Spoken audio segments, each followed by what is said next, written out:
Atendendo ao desafio de falarmos sobre o sentido do ministério pastoral, a primeira coisa que eu gostaria de dizer é que o ministério pastoral começa num momento muito especial da vida do ser humano, daquele que é encontrado pelo Senhor e recebe dele um chamado.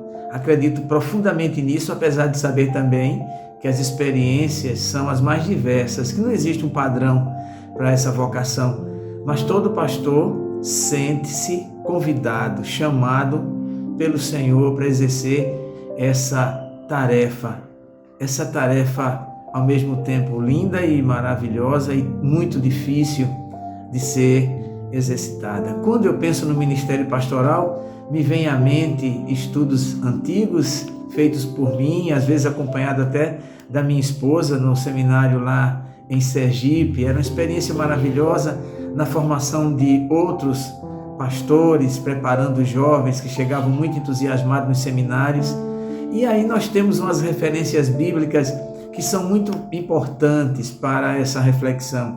A primeira delas é o texto de Jesus, no capítulo 21 do Evangelho de João, verso 17, em que interessantemente estão combinadas palavras muito especiais. Jesus pergunta a Pedro: Pedro, tu me amas? E depois de responder essa pergunta pela terceira vez, o Senhor diz a Pedro: então apacenta as minhas ovelhas. Eu sempre me perguntei por que o Senhor perguntou tantas vezes a Pedro, e agora, com o passar dos anos no ministério pastoral, eu entendo exatamente por quê. É preciso muito amor ao Senhor e àqueles com os quais nós convivemos para poder dar conta dessa tarefa. O segundo texto é o texto da carta do apóstolo Paulo aos Efésios, capítulo 4, verso 11, em que ele diz que o Senhor mesmo escolheu e deu uns para apóstolos, outros para profetas e outros para pastores. É interessante esse destaque que o apóstolo Paulo faz, dizendo que foi o Senhor mesmo quem determinou que fosse assim, ele mesmo chamou e escolheu. E o último texto a ser mencionado é o de Jeremias, o livro do profeta Jeremias, capítulo 3, verso 15, que diz assim: eu vos darei pastores conforme o meu coração, que vos apacentem com ciência e com sabedoria. Isso eu levei muito a sério na minha vida, na minha formação. Busquei com maior afinco a compreensão tanto científica quanto a reflexão que conduzisse à sabedoria, para realizar o meu ministério dentro do maior respeito ao Senhor que me chamou e também àquelas pessoas com as quais eu encontrei no caminho. Não foram poucos os esforços, eu vos digo que foram muitos os esforços e ao mesmo tempo foram muitas as reflexões, os momentos de oração para entender o melhor propósito do Senhor para a minha vida e para a vida daqueles com os quais eu estava lidando. Para hoje, é preciso pensar nos desafios da pós-modernidade, do tempo presente para as relações humanas, porque o pastor ele se insere num contexto de relações humanas. E como estão as relações humanas no nosso tempo? A primeira coisa a dizer é que as relações no nosso tempo estão marcadas pela característica da liquefação.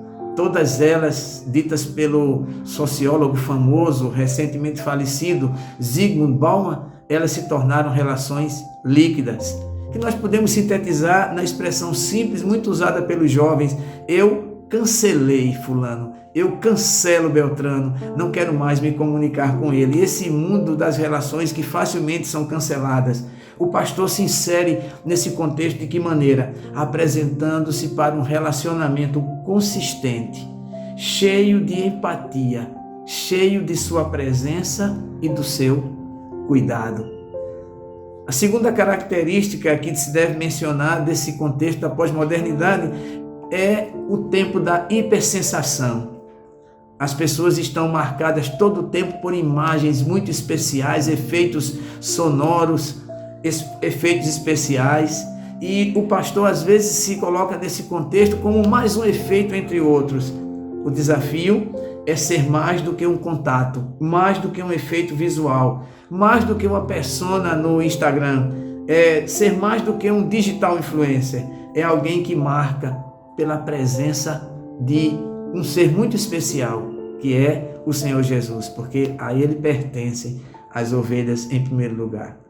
Também vivemos um momento de superinformação. Alguém fala da democratização da fala. Todo mundo opina sobre tudo e diz o que quer no momento que quer.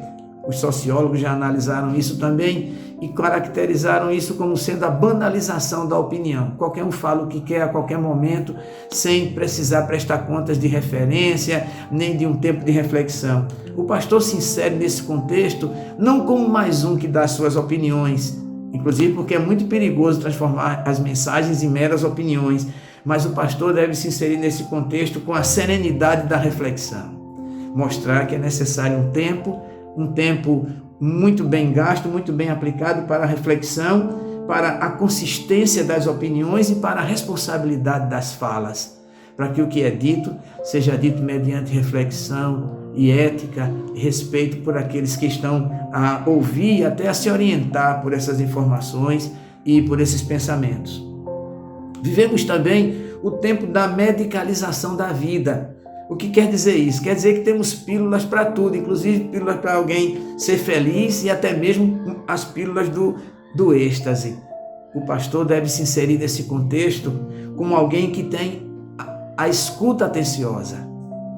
Não uma pílula para ajudar a ser feliz, mas uma escuta atenciosa, um auxílio para incentivar e para apoiar projetos autênticos de vida. Não tem nada mais bonito do que isso. O pastor poder participar desde o início da vida das pessoas, desde aquele momento, quem sabe até na própria maternidade, quando de uma visita ao recém-nascido e à família, e isso vai se estendendo ao longo da vida. Não tem nada mais bonito do que ver a construção exitosa de um belo projeto de vida, um projeto amoroso, um projeto ético, conforme a vontade do Senhor.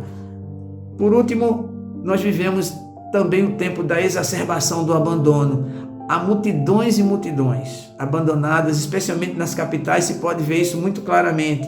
E este abandono tem alcançado muito diretamente, através do aumento das desigualdades, tem alcançado os jovens, tem afetado os jovens que não têm muitos horizontes, que se veem colocados em subempregos, em situações de vida delicada, e também tem atingido os idosos, que são os mais frágeis dentre os humanos, além das crianças. Mas as crianças requerem um cuidado muito direto dos pais e os idosos, por sua vez, não têm essa mesma chance em boa parte das vezes. O pastor deve se inserir nesse contexto como alguém que oferece proteção e corajoso acolhimento. Esses são os desafios para o nosso tempo, feitos aos pastores, e que o Senhor nosso Deus esteja a abençoar a cada um, que possa responder à altura, que possa suplantar todas estas limitações do nosso tempo e realizar bem o seu papel de cuidar daqueles que pertencem ao Senhor, e fazer isso sempre com ciência, com sabedoria, e claro, isso requer muita oração e muita dedicação. Que o Senhor abençoe a sua igreja, que a igreja do Senhor seja um sustento, um amparo também, um auxílio para os pastores na realização desse ministério. E, finalmente, eu acredito nisso, no ministério compartilhado entre o pastor e a igreja. A igreja ajuda o pastor na realização desse ministério, aprende com ele e se torna cuidadosa e amorosa com o seu pastor. Que Deus a todos abençoe. Amém.